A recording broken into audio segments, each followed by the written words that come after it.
my channel. For those of you who don't know me, my name is Beck and I'm a third year student nurse in Western Australia.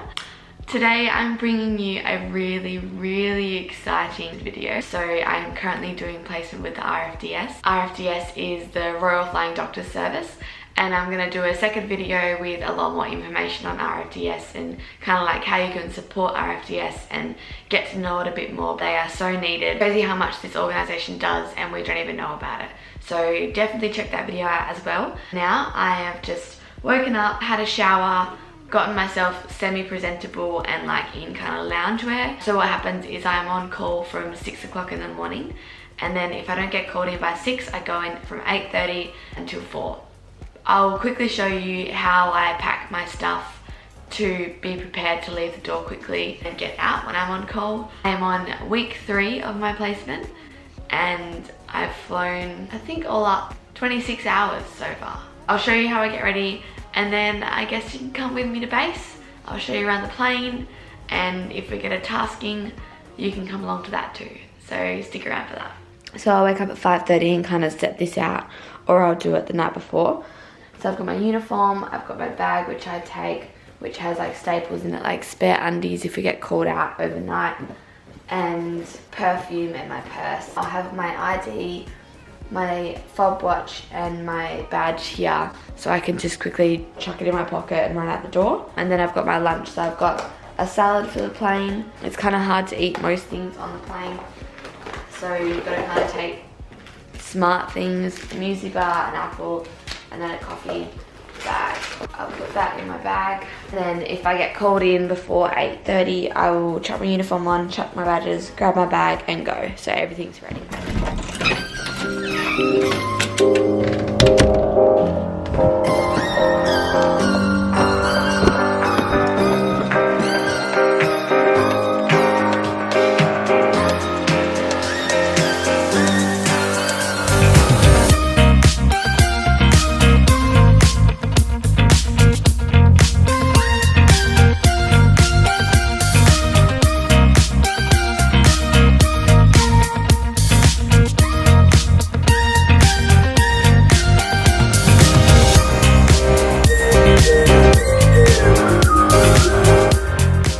I just wanted to quickly explain this morning. I got an email at 7:30 saying that crew had been tasked. I didn't know if I was going to be able to be on the flight or not, so I came down anyway to base for about 7:40. Once the crew got here, they let me know that it was a flight that wasn't able to have me on board. What usually happens if there's an escort, so if there's any need for an escort, whether that's a police officer, a mum, another patient, anything like that, they take up my seat. So that's when I'm unable to go. I just help the crew get ready, and then I've just been chilling at the base doing my assignments since. There's a crew that come on at 10 o'clock. They're called the D10 crew, and they are on call from 10 AM and then they come into base at 2:30. So I have messaged the flight nurse that's on today on the D10 crew, let her know that I'm here, and asked if I can come on a flight if she gets tasked, and she said yes. So I'm just gonna hang around here. It's 10 o'clock now, so there is a patient on the board. I've had a quick look, and so they might get tasked early or they might get tasked a bit later, who knows. You never really know what's gonna happen. I just did the morning checks, so I'll show you that as well. So these machines are called the iStat machines, and they do blood gas interpretation. These are amazing. Infusion pumps, ventilators. So I'll also show you a quick clip of me checking the ventilator this morning. So you've got to make sure that everything's functional and it all kind of sits here, and that's all of that ventilator's equipment, as well as infusion pumps and the iStat machine. So that all needs to go in the trolley when you go, and each of them have their own. They're all numbered, so you know which ones are out, which ones have been checked. Then we have the ultrasound machines. So the crew this morning took this one. So there's 2, and then you have spare batteries for the Zoll machines, which is the OBS machines. So this is the Zoll here, and it's a defibrillator, ECG, OBS, everything. So you have all your equipment in the back for it, and then at the front, and that goes up here on the stretcher with your infusion pump. These are the trolleys that you fill up and take to the plane with you. So that's where you pack all your equipment. Got a treatment room in here. So we've got curtains here, so if we bring a patient back to base and they're waiting for another flight or waiting to be picked up from the ambos, they stay here. Got all your advanced airway equipment, your laryngoscope, I think it's called. You've got your emergency kind of treatment supplies, so like needles, normal saline, syringes, drug labels, tourniquet, and more water for injection. You've got your vaccine fridges that you need to check every day, the right temperatures, and then this is the equipment room in here. So you have everything you could possibly need and more in here. You've got blood tubes, bandages, stitches, crazy amounts of stuff. That's the nurse's station here, and then like another little waiting area. This is the pan room, a map of Western Australia. So you've got Broome up here. This is Roebourne, where my dad lives. Port Hedland, which we fly to quite a bit. Fitzroy Crossing, which we fly to quite a bit.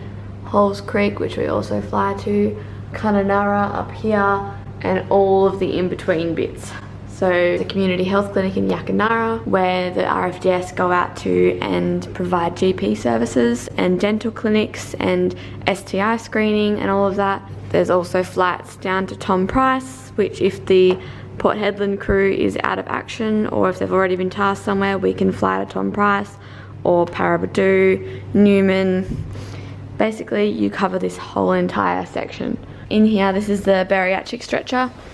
So I'm not going to uncover it, but it's for patients that are 150 kilos or above, I believe. And then the NETS equipment, so newborn emergency transfer services. So these guys also do NETS transfers. So this is all the OBS machine, your oxygen, suction, ventilator. So you've got all of your bits and pieces in here. Infusion pumps and all of the good stuff. And then this is extra equipment in here, as well as linen. The tea room. The pilot's room in here. So the pilots go and do all their pilot stuff. I really don't know much about pilots, but that's where they do all their stuff in here. And then out here, which we should get a chance to go into, is the hangar where the planes are kept. When we are going airside, that's what it's called when you go out into the airstrip. So you go through these doors, go through those doors, and then we go out there and the planes are usually kept there, and that's where we load the plane. I've just got a message from the flight nurse saying that we're off on a flight. So I'll bring you along for that too. So I hope you enjoy.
everybody, I'm back.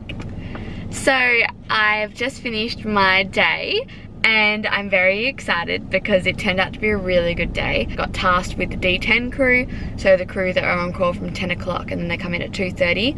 They got tasked to go to a remote Aboriginal community about 2 hours away from here, and so we went out there. It was really good. A bunch of the members of the community came out and were taking photos of the plane and standing with the plane and taking photos. So it was very cute and it was a lot of fun and a kind of nice, relaxed flight.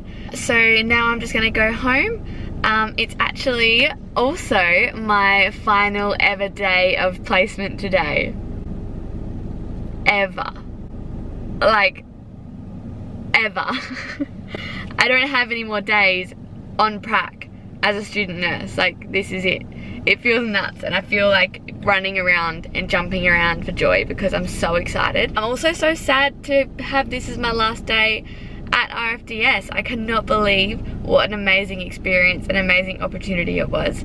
I don't think I'll ever stop talking about it. I am so thankful for each and every one of the nurses, the doctors, the pilots, the administrator, the company in itself. Every single person that I dealt with was absolutely lovely and so good to deal with and just made the experience so positive. And I cannot wait to do like my big debriefing video where I tell you all about it.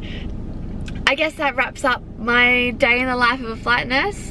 Thank you so much for watching and tuning in, and make sure to check out my other videos. Make sure to check out RFDS's website. I want to do anything I can to support them because they are truly incredible. Be sure to check out my video that will come after this one of my about the RFDS and about my experience with RFDS placement video. And yeah, I'll leave their link in my description box so you can go directly to their website and have a look at them and check them out. Now I'm gonna head home.